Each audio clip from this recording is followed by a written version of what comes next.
Hichi film ngai dinga hongki gung zau se nabo Naveen welcome. Tuni ni khwai sai dingo thusim choi hile Pushpa the RISE kiti film choi hin chai chan ngai dingin ikiti movie a hi. Hichi film hi tu a ai ho India adinga Vietnam penle chule mizo sin avet jinglai ta film khat chu hi in hichi film hi South India movie action category drama film khat jang chu hi in hichi film isai masangovin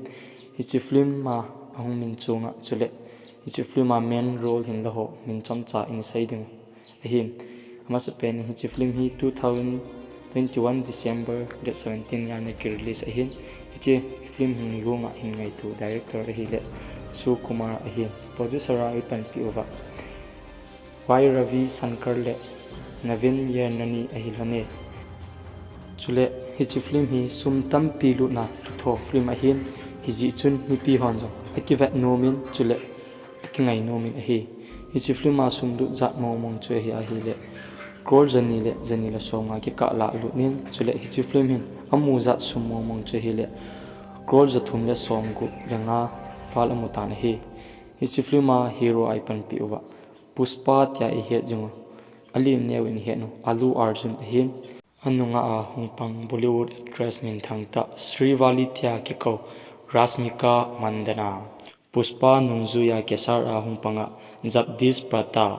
ji film a hi ber rola ki chi matam le jingovin hi ama ho min chu hi le IPS Banwat Singh ata amina Fahid Fasil Kondar Reddy ata amina Ajay Ghosh Jolly Reddy ata amina Dhananjoy Mangalam Srinu ata amina Suni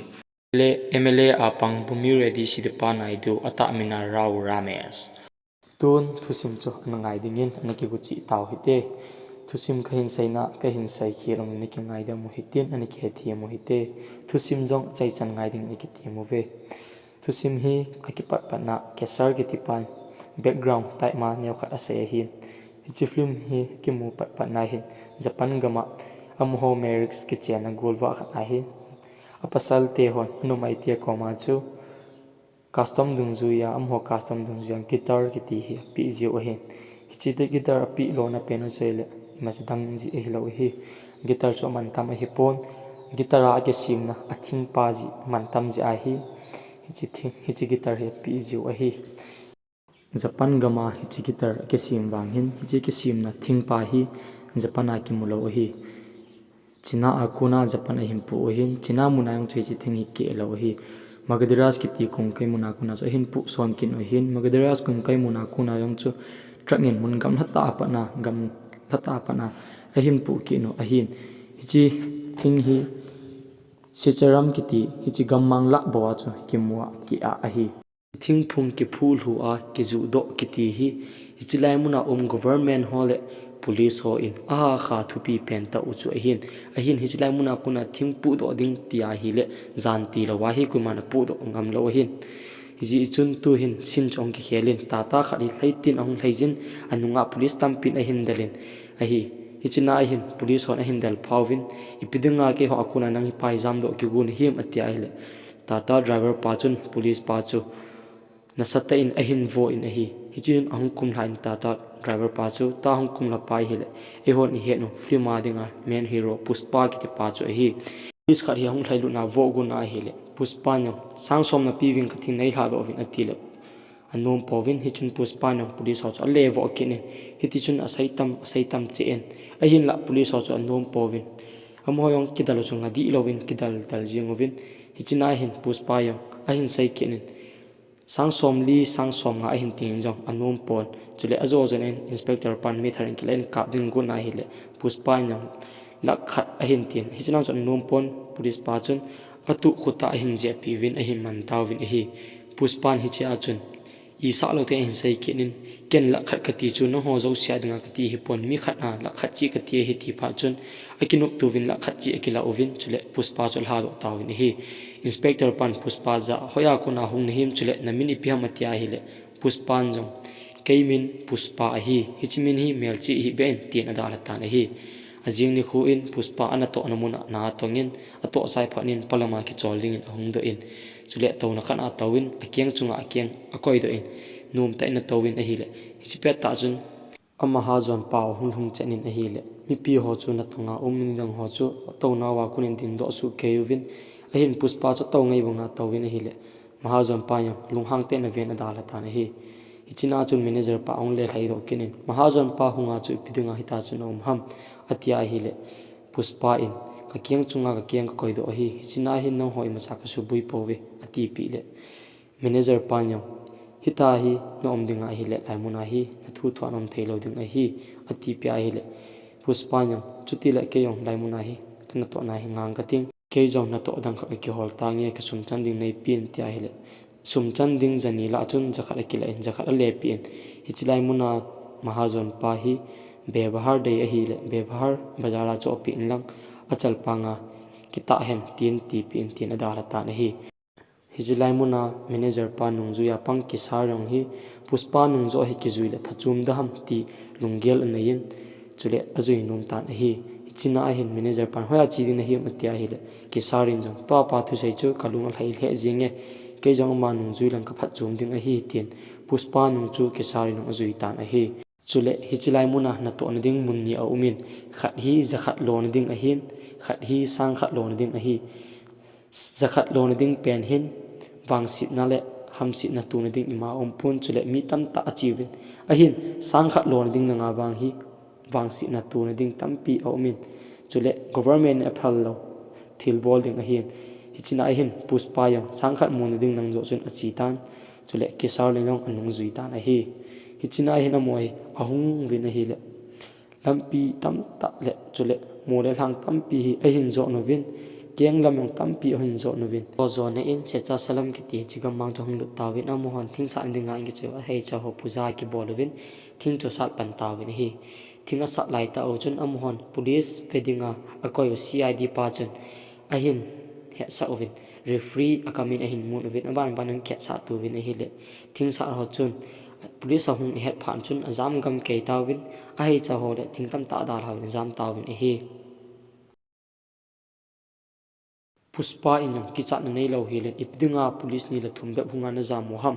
na pasal mo theiwal we tin a hin phoin ke ko ma idea khar me hi bolu te tin idea jo bol taw win hi hichilai gam ve tu ma TSP Govind jong ong lungin aman hichilai muna thingsa na hi lo le thing pudo ho hi ama jia na sata avo jia chule thayong atha ji hi hichia chumi pi hoyong ama hi ki cha no hi hichina hin ong lungin a hi le mi pi ho thingsa na nom ho hi thingsa lo bang ba min au movin police pa in a hin dongin ipina bolu ham atile am hola khat chun laimuna kyal chunga hung ka hi we ati pi na hi le police pa chun hoilanga ham na kyal cha atile sa langa hon gammang la ning khan en min te atin DSP Govin in yo kyal cha chunga hung vai pidanga hai cha nang ki cheu ham atia hi le Pushpa yang isa na nei lo te in kyal cha chino ne a hum pi ho than dinga ka hi ki chei hi ati na hi le SI pa chun ipidinga nang tabang khanin hita chu ka sarpa na ho ham noi sita atia hi le Pushpa yo ama ka za ji uwa ama hung hung masanga ka thing sa lu ho ka sian mang chai ke hi ama za lo hileng ama masang ta ka pu uwa chule ka sa ding hi atia hi le inspector pa yo hung lung hangin Pushpa sangkhol chu amanin vo ding gu na hi le Pushpa in isa na nei lo te in laimuna hi noi sita ho ho vodinga na hung ham a hi lo le thing sa na hung ho mandinga na hung ham tia hi le ana to khom pi ho jan noi sa novin hi china jan man lung hangin ka ding gu na hi le akoma Pushpa loi ho chun hai cha a hin ki choyuvin a hin ki ma novin DSP pa chu sa ding a hin govin china chun Pushpa ni sa na nei lo te hin sai ki ni nangin changkhat nei ka masanga ke hon hai cha hi sagi veijen ka hin sa theu hi ki gelin kuizo chu thima sadam atia hi le anunga SI pa chun sarpat amo to hin ki bang hin devin alimuyong hi mi phalo ta le chule gan hin tabang nyan hi ve dala taw te atin police ho chun adala tawin hi inzo langa thinga phu lo tampi chu Pushpa idea in thing chunga a khayuvin chule thing na khu khuma na selo hi hiti chun thingo chu a hin khai hla ovin tranga heading in a hin pudo tawin hi mi karin khat chi a hin ki pu ovin chule a pu do zat sumyong akela ovin hi hichina chun Pushpa koma kesarin asayin ke yong nang ma nung zui ta nge atia hi le Pushpan ipidinga nang ke nung zui nge na ti ham cái đi ngay pi nam bol thấy ham hi lo jong le nangin cái koma pi nangai cha ham atia hi le ke sarin jo a in sung bui na tam pi asain ke hon tu hin in sungin sumbui na ta kanei ve atia hi le izat ham na sum dei chu atia Pushpa na do a hi le ke sarin jong laksom atia hi le Pushpa in jong i san nei lo te in laksom din chun na lung agim ne e lungim hi in atin ani ko thalo do zat la dingin a hin sol ta na hi hiti chun ke sar chu Pushpa sot to len amang ta na hi hichipet ta chun DSP Govin squad ho tam piang lungovin amohon nong ho yo si surrender ki bolwin ki hon ka vel kulu hi ta itia hi le Pushpa ni sa na nei lo te in sung khat in la na hin se mi na hi le mi pi ho yong chun ahang sanovin police ho chu sung lawin alia se tawin hi DSP Govin in jong blank fire ballin a hi le mi pi yo si cho ki tawin jam gam tawin hi china chun ke sarin bro Pushpa ningin sung ana se ja hi ta hi mi pi yo si gin thaya hi ta itia hi le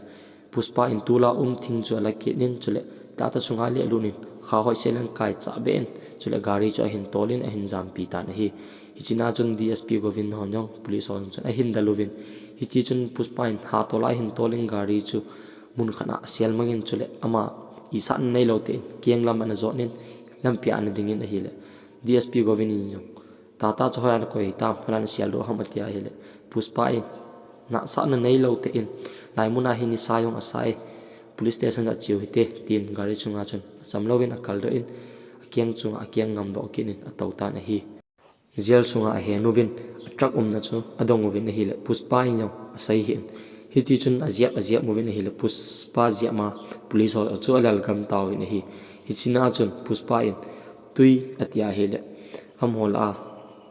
commando khat chun tui ga so in hichina chu hin choi na hi le Pushpa in kei don ding kati hi poi laya aije pai don sa in tin noi si tai na sa ya hi DSP Govin yong ahung lung hangin Pushpa lol a hin me en ipidunga na hi ki chat na le chule mi noi si ta no om jing ham sain holai mom truck chu tia do ai hi Pushpa nyong a sai pon anui sanin a hi le DSP Govin chu hung lung hang che en aman azo chanin atha khop senin Pushpa chu vo tin a vo in hichinang jun Pushpan ama ata sa anat nale chule kicha nale hal khat yong anei nai hi na hi ako muwa inspector paung chu alung dong the jingin chule ahung lu ni ken ama hi abol dinan khat ka he atin Pushpa ko ma chun thudo abol tan hi nang hi namin ipiham chule ipi phung le hi ham chule nanu le na pamin ipiham tia a hin do a hi le Pushpa in keimin Pushpa a hi police pan namin hingin sayin ipiham namin hing chule nanu na pamin na phungmin hin sayin tia adong tan a hi hichipet ta chun Pushpa in yong alunga gial khat hin nain chule alung thimnu mo te na umin ima sei lo hilin ki chan nei te om tan hi hichipet ta chun police pan adongin ipiham sayin nanu na pamin na phungmin ke hoyo sin nu le pa chule phungla chang ki su keve nangin na ki lo ham tia do a hil Pushpan hi chipet ta chun a school kai lai thu sim chamcha hin gel do in aniaw la ya anu to school admission go bola chi na na o japan na mini piham atile Pushpa Raj a hi atin a phungmin jong adong ni na hile malleti ke hiwe atin chule na pamin piham atile malleti ben katara men hichipet ta chun mohan kiti pasal khari a school wa chun ahung lu chenin ipidunga hichi chapangin asai ho hi namo ta san sanu ham ama hi malakati ben katram man kitipa chapa le phunga hi pove amo hi ke ha ka pove ben katram man chu ke ka pa hi a hi amo hi kui ham ti ken ke ka pove ati in noi si te na howin chule phungle chang nei lo ho hi school ho ang hi kaisa lo ding a hi chule emission hi na phalpi lo ding a hi ati in mohan chun emission paper chu ala in chule abot ki in apai mang tan a hi mohanin Pushpa chu kowin namin piham atia hile mallati Pushpa Raj atile mohanin jong nang hi Pushpa Raj bo kiti ding phungle chang nei lo na hi avela mallati na hin tia hile nanu to nang hi katha hon din na hi ati pi na hi chule chapang Pushpa in jong akuna choi chole la in Pushpa Raj tin aphungle chang sai tha lovin Pushpa Raj ti bo cho sai tan a hi tua mohan kiti pa hi ben kataraman jit pinu chapa lim pe pa ahin chule Pushpa le anu hi Venkataraman azitha anu chapa ahi hiji achu Venkataraman jipi nu chapa hin amo hi insumia sim lo ji wa chu aphung la chang hi ding yong dai lo ahi tun present time hi kitan Pushpa hi zela kuni ahin pui do vin kisarin jong nanga in hiti chun amho thil tampi ahin pu thing nei ho mahazon ho chong lungovin zakare di in jong Pushpa ko ma chu sayin ke ho min le chule thing namun na sei lo ji in ka hin pa chai na pasal mo monge atia hi le Pushpa in isan nei lo te in hichilaya police ho lakhana sang som thum sang som li sang hon ei do a pidinga ka sei ding ham nango khat ni nei dong ngo hi le chun ka sei do ding a hi atien hichi thu sei ho chu nau pa zoli ready na thi ma le jingin lunghangin ahin la sakar ready na khamin zakar ready hichi thingnan punai zat mo mo na la dham atia hi le Pushpa in laknga atien hi le zakar ready nau pa zoli ready lakni kal na pi powinge atia hi le zakar ready akhamin ama sei sei chu pitauti ati pi na hi hizo phat chun aman isa na nei lo te in ahin sei ki nin police pa yong chun ama hi police a zela mol som sagi wali ama jep na tan ga ma hi ta hi wangila na sa na le ki cha na khat cha nei poi atien hiti chun polama ahung do ovin joli ready chun avanum le jingen Pushpa chan chu ahin la a upa zakar ready na khamin hiti chun thing namuna achi tawin hi hichilai muna hi khamin chule mi ho chun avewin hichilai muna hi gari lam lawa holai ham gari chu atia hi le ta hi inzo langa aman gari chu kusung khana tolu na tuila tolu na anasiala hin hichilai muna kon hin thing tam ta pu trak chu ahin kai do ovin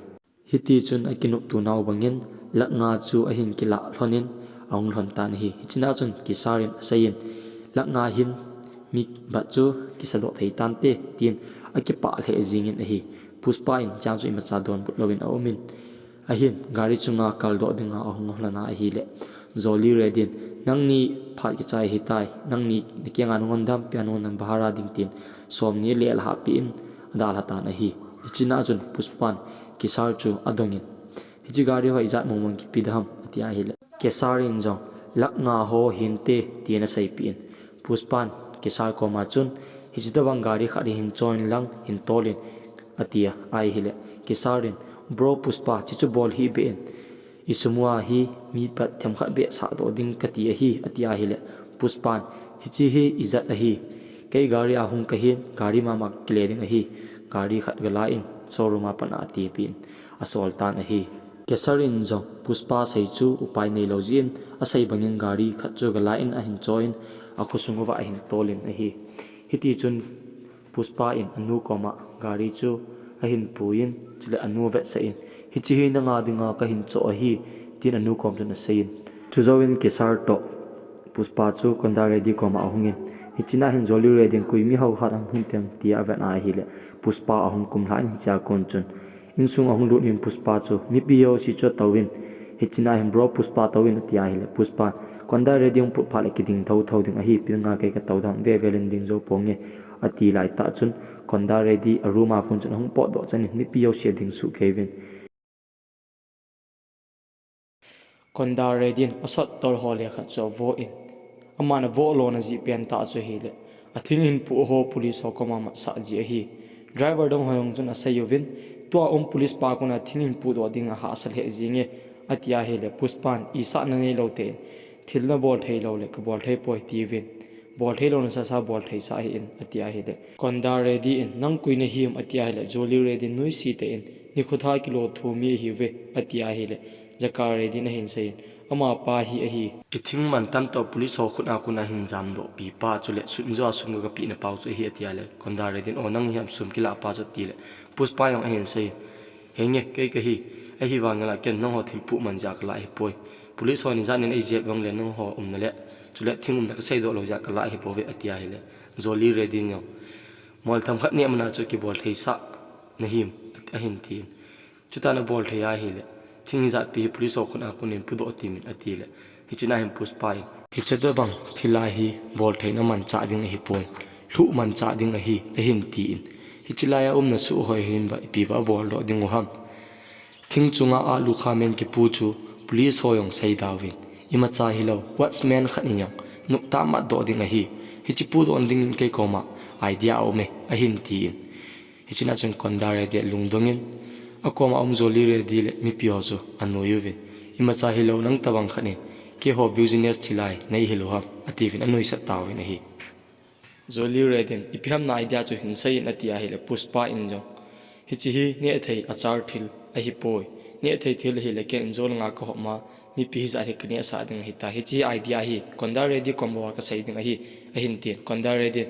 na thu sai ding hi business aza thei ding hi la phanten a hi lawai na hing lai changa ko vui ding na hi a hin ti ta na hi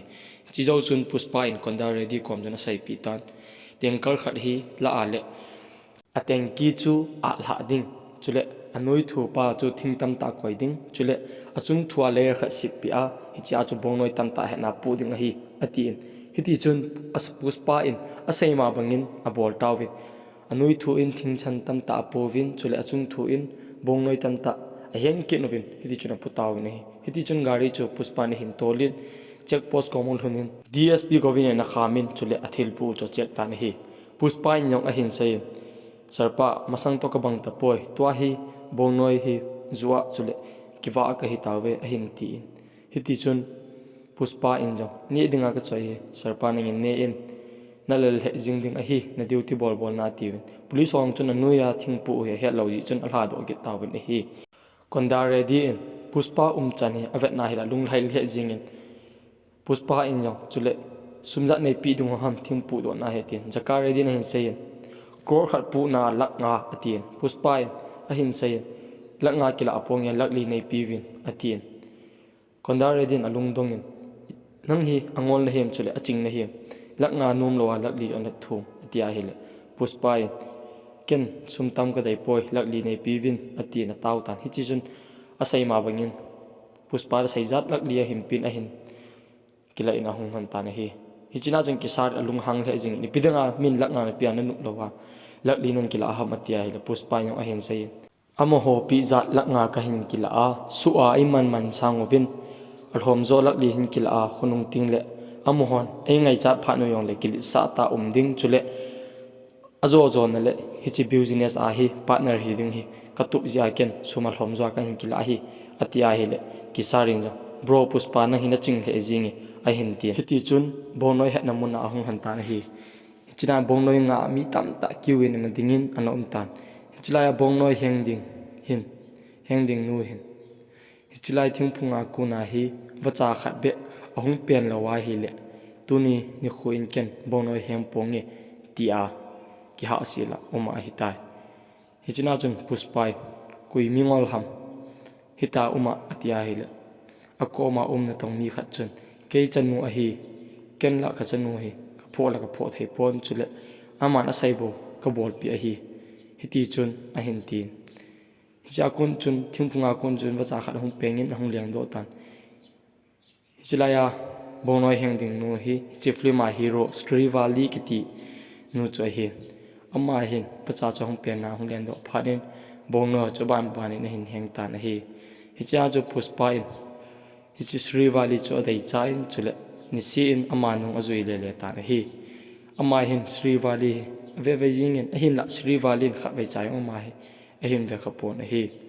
hiti chun abol jing bangovin achunga bongnoi anuya thing hiti na pu win business chu police on hedo lo hi bol tawin hi ahin Pushpa in jong hilanga Srivalli hi azui jingen achina chana azuin chule ave jingen kisar ko ma adungin kha ve be chinu hin eve kha lohom atia hi le na hin da khapoi ahin ting krisarin jong hichina chun azo na in Srivalli pale driver khadi ahung han na hin anuya thing chule achunga bongnoi a bolu hi ahin hedo tawin aman tawin hi amat tenyo chuna satta in DSP govin vota na hi hichina chun amani hichi thil hi bol po te ka ti hin ahin la Pushpa in ei bol sau hi tin DSP govin yang nang hi ka hu do hondinga hi le tuni ni khwa ko na ke ho sia ga na panding hi ati en hiti chun sia ide na pan sa tan hi Srivalli le aloi hoi jang film ve na hungu ven hichina chu mi tambe se jingen hi chi film hi mi au sin avet nom hi ji chut mi tamwal ji chuna pe nin ticket mani akalin hi chi pha chun Srivalli le aloi ho in amho sum choi za thel thing ta pon hi hi chi na chun kisar ahung in nang ho film vet manding na ticket manding ken sum na piwinge a hin la na loi nu Srivalli hi kaloi pa Pushpa koma kha vebe ve hen ati hi ti chun anup lawangin Srivalli azo zo na in film vet num ji chun nom tan a hi kisar in jong a hin sai na vet ting le neo kha kha hung nu yin nui siu siu in him ven atian hi china jong Srivalli num pon a hin la loi ho in ke hon pha pha na him bol tawing atian film hol sunga hon lut nu wa hi le chung langa hi zoli redin Srivalli amun adai cha in chule hoya sa atan a hi ajing ni khu in Pushpa le kisar hi mandir ma sanga ahung hantan hi china chun Srivalli le aloi ho tu ni hung deu chule Srivalli na hinan vet dinga hi tin kisar chun Pushpa ko ma sein a hin la Pushpa in ata san pon ni za bon e velo ai pidinga tu ni vet deham ata san nai sai poi ati kha ve be Srivalli ve in tin kisar in sei Pushpa in jong ni za bon e velo ai pidinga tu ni vet deham ve pongi ati a hin la kisar anum pon kha be ve in chaina di mo mongin vete te in ati hichina chun Pushpa no henge tu ni kha be bo ka vet ding hichina ma in vet lawa hele ke hin khwa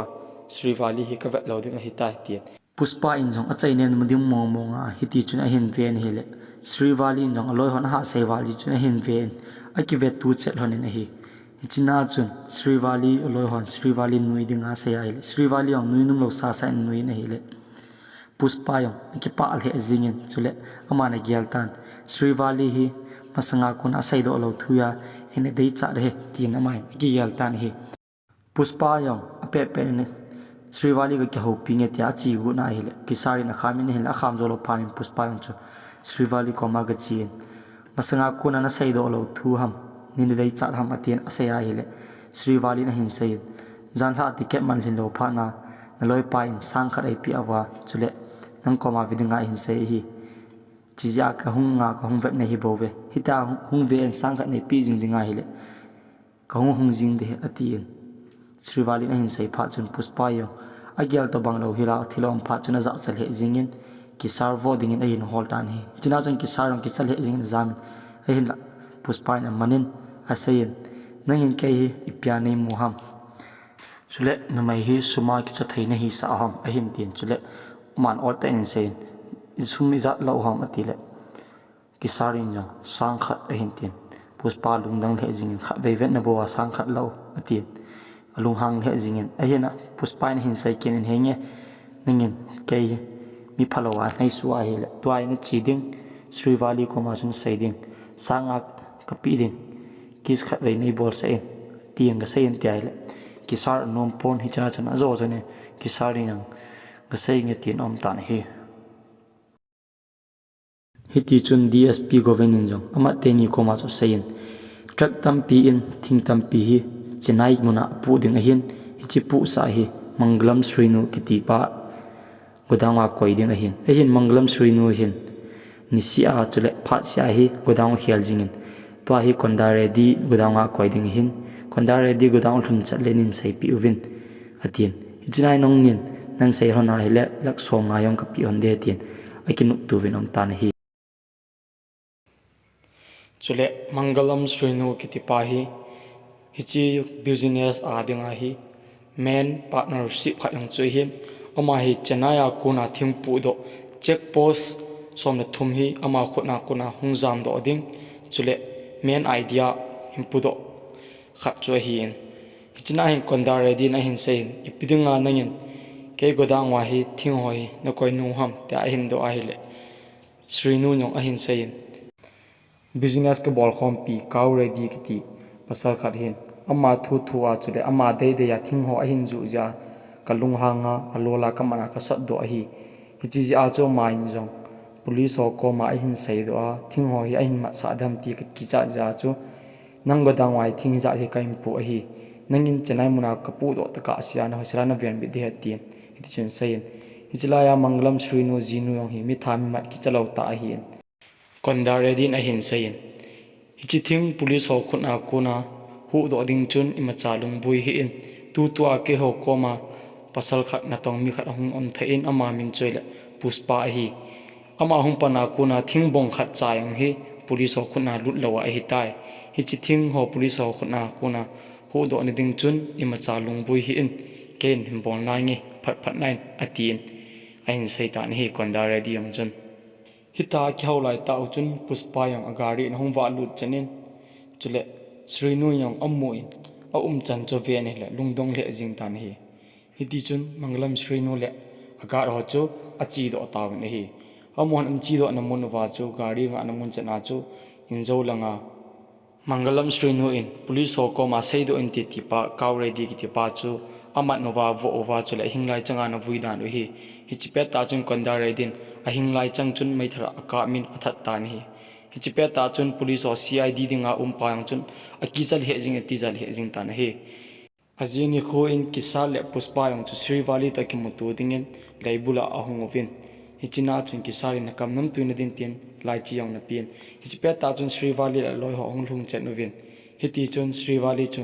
ada sa sai na loi ho chun asol ki novin aloi ho chun sai ovin ke ko ma sai hi le sona ka bol le hitai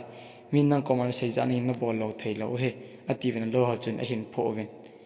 hiti chun gari sunga ahung tha lu taw vin he Srivalli yang Pushpa chu hin dong in kam sunga chu dham ti le Pushpa yang lai chi he kamnam tuina de ti le Srivalli na kama wang bol zo ponge na binga ka bol ding hi tia hi le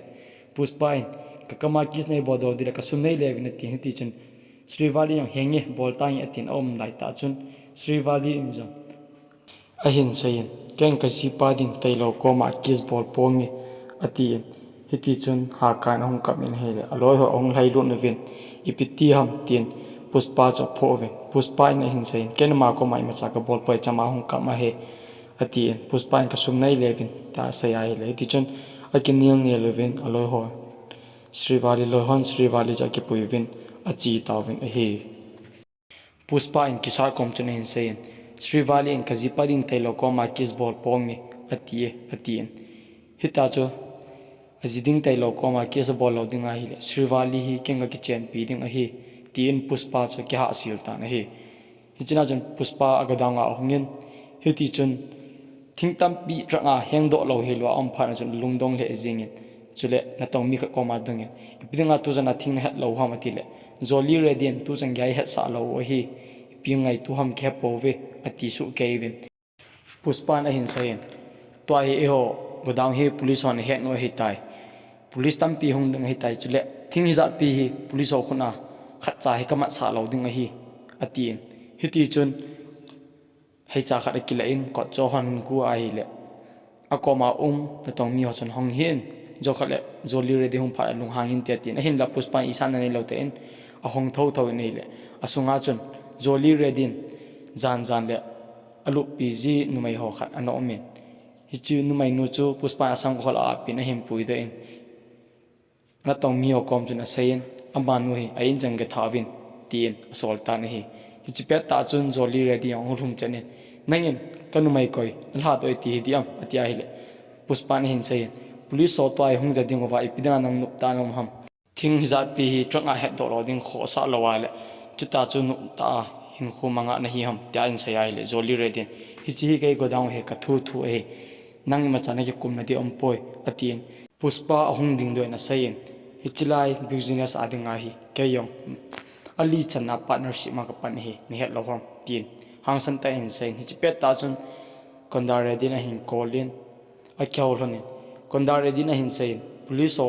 laimuna ahung tawe ti thu ki zai ipiti dham thingo chu hu dol ding ngai tuin ahin ti na hi police o yong godang wa hung ding in a ki gu vin squad tampi ahung ki gu tawin hi hichina chun zoli redin Pushpa chu avoid na hin la Pushpa na khot an la pon hi Pushpa jong polanga ahung da in ipi ki bole police ho khona kuna thingza pi ki hu do thei dhan ti idea gelin hiti chun kisar kom chun suntam pi api in mun khana soltan hi Pushpa in jong ana to khom pi ho zo si kom jun sein order pi in hi chi thing zo si hi padungin le hajiang ovin atin hiti chun ban nei chan thing zo si cho le lawin ichilaya sin hi ve nu ta hi in thing za pi gang chala hin le ha ding chu thil ha sata khat hin la Pushpa in thing ho si chu achop khup le zingin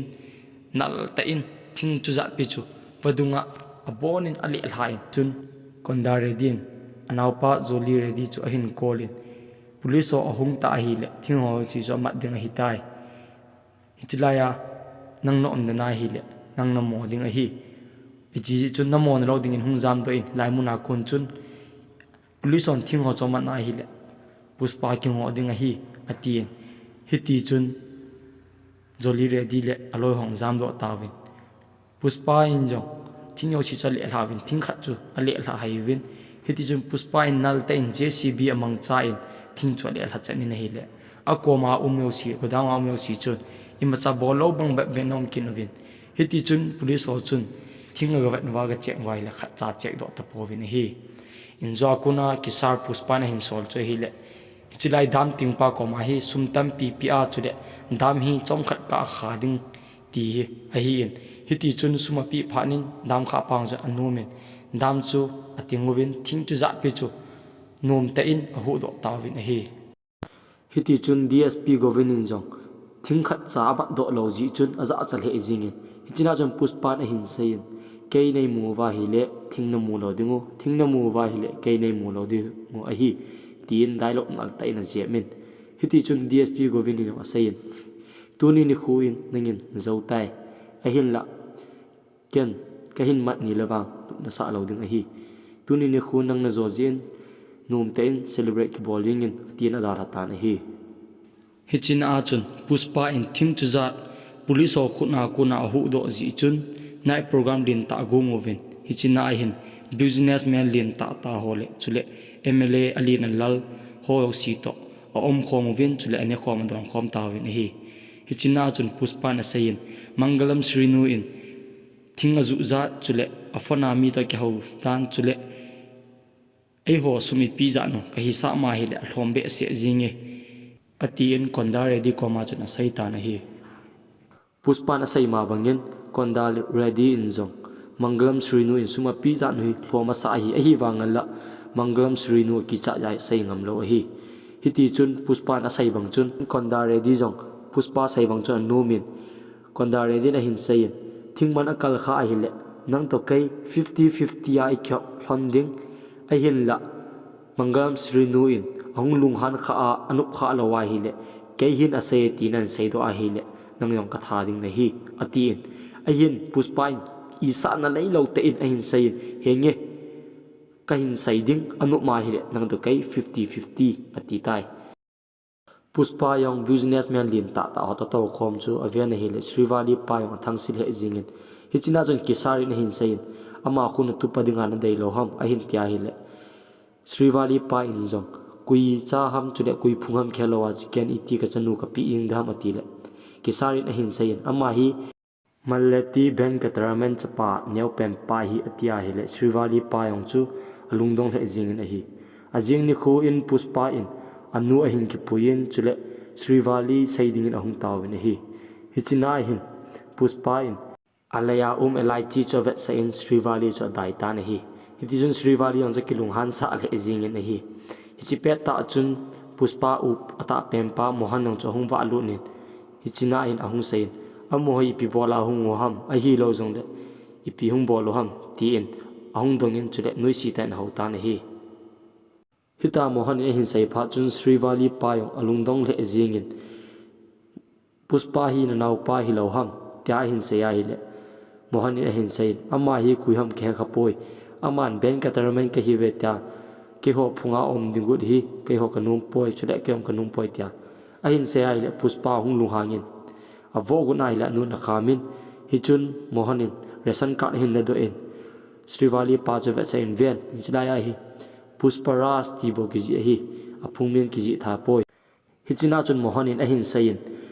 ama ho tabang phungle chang nei lo chule phungle chang ki he lo ho ko ma na chanu pi hi be en ki chen sa hi benin tin a hin sain hichina chun kisarin a hin sain ipitita phungle chang nei hi an lang hi yong le amain ama a hi kham chabe min sung le pai nei in chule ama ko ma ki vai mam poi atia hi le akoma Srivalli nu a hin sain mi hing hi suma bo hi theilo hi icha khat chu zinei ding a hi ta a hi le phungle chang ki chi ngai chule ama apasal pa ki chi ngai hi phungle chang ki chi lo in sunga ken ka chanu pi ponge atin hi ti chun a hin saitan a hi chi pe ta chun te si khat ni yong a hin sai mohan ko ma chun mohan dang lai phat dang lai ni ki nawin lang ani ki nup mo jong ne chun tu ni kho ho ta banga hi na u chal hana ni ki thul hana ki pa le thanu ma nom khom phat a hi tai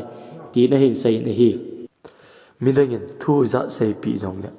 upa mohan chun ama ni nu chai vet da in chule Pushpa nu za da ding thu tam pi hin sei ni le Pushpa ong lung hangin mohan chu avotan a hi hichina chun mi tampin a phaluwin a phal zo hi win Pushpa nu zong a phal dinga lu na hi le akidal naw kun chun a hin son do khawin tula alu tat kha in chule thisan lung ta ne hi Pushpa in a pe penen nu chu hospital ading na hin puita na hi china chun sin hong ki hialin Pushpa in aneu lai a hin gyal do khenin aneu lai a pa thi ni in upa mohan ni phalo pa in Pushpa le anu hi analu sa pon gala kone na vet sa thol honin a hi hiti chun Pushpa in apa thi chu gala kona vet ti lo chu upai nei hi in mi pi hon jong mohan chan chu kuima chan adei pi povin a hi amho custom dungju in apa thi le asam ki ho tol pi bangin Pushpa nu in jong Pushpa chu sam ho tol pi na hi chizo chun sin nong ki hial ke nin present time a ong hi ke nin Pushpa in anu chu hospital a hin puitan hospital avet sa ta na hi china chun Pushpa anu in Pushpa koma thu tam pi a hin seyin kachapa nangma tu ni ni khuwa zum le za thu sa chule gen theina tam pi thu sa hi na nu keima bai cha ji le chule lunglom ji hi ti in Pushpa nu chu gi gyal si in thu tam pi a sei nei le Pushpa in nurse nu koma chu sein kanu hi alu ki su kha konin madandanin a hami lo le ai hoi selin ne sein ti na hin sei pi na hin dal han palang a hung do in hi ichina chun kisarang Pushpa koma a hungin bro Pushpa ima gyal hin ti na hung hlemin ichina yong chun Pushpa in aneu lai hin sei ken kisar koma chun kaneu lai hlona ka inmuna kuna ka upa mohan mi phalo pa nin dal ma ni hi kanu to chule ka pa in na pi khi jong chu aman kya kuna bo tana ki la hi tin a hin sei hi china jong Pushpa ki gyal sil he jingin ke jong am ho sanga ho zo chule sumle pai nei zo chule mi tampin izat bol mi ka hiding a hi tin a seyin hi china chu namayo ki ha asil ta na hi hiti chun sin chu ong ki khal kin Manglam Srinu naw pa in mi kha na vo in hichilaya Manglam Srinu naw ka ti hi le Manglam Srinu azinu naw pa zo a hi amma hin mi kha na vo in amu han na vo lo na pen tau choi le tan khat ti chu trak khat pu na a sum tham khat kal sa in ti ong sei ja chon na vo a hi hichipe ta chun Pushpa jong Manglam Srinu ko ma chu ahong in a hi khat hon ni cho vo lai ta o hin hichipe ta chun MLA apang bumi ready si de pa nai duin a hin calling namat pa chul hado ovin a upa hungin ke koma ngai dam hong thu me hado ojing ovin atin hile Manglam Srinu na sei nangin minute nga masang jap jing call la chun phadi ya tuin khat pa chu katha tawe ti a sei na hin la atha nai lo a hi khat pa chu hiti chun phone cho koi Manglam Srinu in naw pa ko ma chu that jingin tin order pitana hi Manglam Srinu in Pushpa ko ma hin dongin pibola na hung ham atile Pushpa in jong thing pu manu hi trak khat pu na 1 crore nei pin ti hi kong sai a hi atia hi le Manglam Srinu in masanga cho amho hi trak khat pu na 25 lakhs bo na pi danu a hi Manglam Srinu a hin sai na masanga tu twa ka tha pau chu trak khat pu na 50 lakhs nei pin ati jiwa ka tha hi atia hi le Pushpa in jong henge kinyong ka he hi chi ja chu thil hi danger ta thil hi ja thine thei chan a hi ji chun ke jong 50 lakhs ti de ka ti gu a hin la 1 crore ka ti hi atia hi le Manglam Srinu in ken ka pi lo le pi ti ding atia hi le Pushpa na hin sayin nangin nei pi lo wa hi le check post som la nga hi direct ke man katol ding chule Murugan koma direct nga chenaya kalhut ding ahi tia hin sayin Pushpa in tu no ki gal khong vin lang in he sa ovin 1 crore chuna nu mun nu lo tin I sa na ne lo te in am ho koma khunin ahum po do ta na hi Mangalam Srinu naw pa yang chalung hang he jingin pidanga ama chu na la do ham laimuna pe ta chu tha jing thai hi chu le em ati a hi le hi chi pe ta chun Pushpa ahung le hung ki nin akoma wa fan khat la in Murugan koma akolin chule asai ta na hi tun la ma ma le nang koma thing kain pu ding hi ati lai tau chun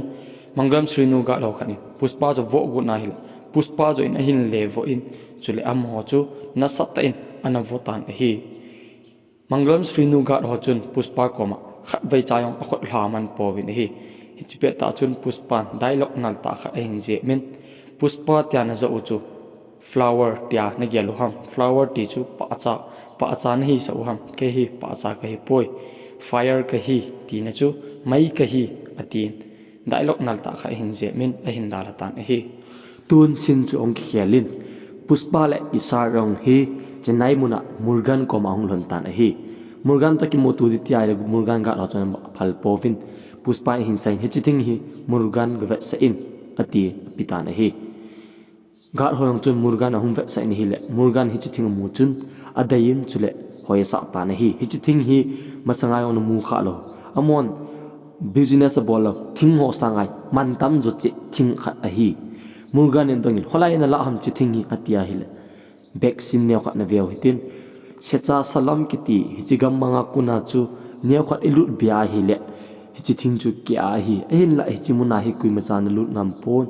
chule ana chi ngam lawa a hi ahin la Pushpa in aki thang tom la in chule ahang san na pumin hichi thing chu ahin sa na chule kamanga chu lut na ahin pu a hi Pushpa in hichi thing hi Murugan koma truck nga ahin pu a hi hichi bet chun Pushpa in truck ho chu a ko lu nin chule Murugan ve sa ta na hi Murugan in hichi mu chuna ki pa he jingin henge tu hin Mangalam Srinu kolin kating aman chu ke ho ran tange atia hi la Pushpa in ahin sein Mangalam Srinu kon ding adar kar poi nang to kai aman ikinup tua hi la ki chai jinga a hi ahin ti hi le Murugan in ahin sein nangin ipi ne hi a aman chu ke ta khau tai ten ti ham Mangalam Srinu in hele na tha jing ding a hi atia hi la Pushpa ne hin sein ke hi konda ready to partnership kha ke hi atin na dei lo le hin choi jingin thing chu kile pu ta nge ken dai nga thing ka hin pu hi nang to ke partner hi tai te tia ka hin pu hi nanup lo long le kho poi atia hi le hijina chun Muruganin Pushpa ko ma chun konda ready call in tin fan an him pin Pushpa in konda ready a hin call in a hin sein ke tu in Chennai muna Murugan ko ma ko me thing chu ama ko ma khal ne atia hi le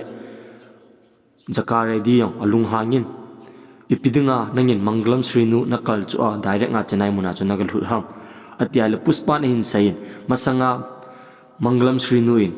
truck khat pu na 25 lakhs bo APO hin la direct nga Chennai mun kalhut na hi le Murugan in truck khat pu na a 1.5 crore ka pi ding na hi ahin ti chi hi ipi ti de ham nanu hon lo ham nanu hon lo le ka hin le pu ding a hi atia hi le konda re din a khamin sumchu aza phanin amayo henge chuti le 1.5 crore hi le hinzu yingin a hin tin Pushpa ko ma hin pha sa ta na hi Pushpa na hin sai ki ne masangai ni ke ho na han bangin 1.5 crore hi le nang to kai 50-50 ke ho hon ike hon ding a hi ti a hin sai ta na hi konda ready jong Pushpa to ni ke ho sa hi ji chun Pushpa se ya chuna nom ta ni hi chule sin chong ki khial kinin Zoli ready le loi hon masanga gu thima police ko ma report na piteni chu aman hontan chule amani la kha chu Srivalli pa hi truck driver kha chu Zoli ready na ka min thanin chule Srivalli pa yong hi ka de gu na hi le Srivalli pa na sayin ngai dam ke thumin ken police ko ma report ka pi na om kha poi khat pa choi hi police ko ma PG report tia hi le aloi ho chong nu hangin Srivalli pa ko ma na he na hile masanga ko na sai mo ham tin avoki na vin a hi hichina chun Srivalli pan a sayin ka chanu azinai ding khat omin hichina chun police ho in sumna pinge lak nga na pinge ati ja chu ka chanu ki chen na sum chu ki man thai ding ham tia chu sum ka dei ja kana sai do lo a hi atia hi le zoli redin nangin chanu na nei ti hi ken la khe khapo itabang ham atia loi ho do a hi le masanga cinema hola na mun mu chu a hi atia hi le zoli redin hichini a chu gam hata akuna kamu hin hoi ham hoi lo ham yong ke hapoi zoli redin achanu chu tu mama hin kovin tin saitan hi hichina chun Srivalli jong apa ko ma ahongin mi ho chodongin hoi cham kapa tia do a hi le insung lang ko pi vin insung lu guna hi le zoli redin Srivalli cho hin manin as ama hi ahoi kiu hi lo pi la film star ho to ki lowe tin hiti chun adai ta na hi zoli redin savana pi hichi savan nam tung ki sil thingin lang chule hichi van hoi hi hung ki van in lang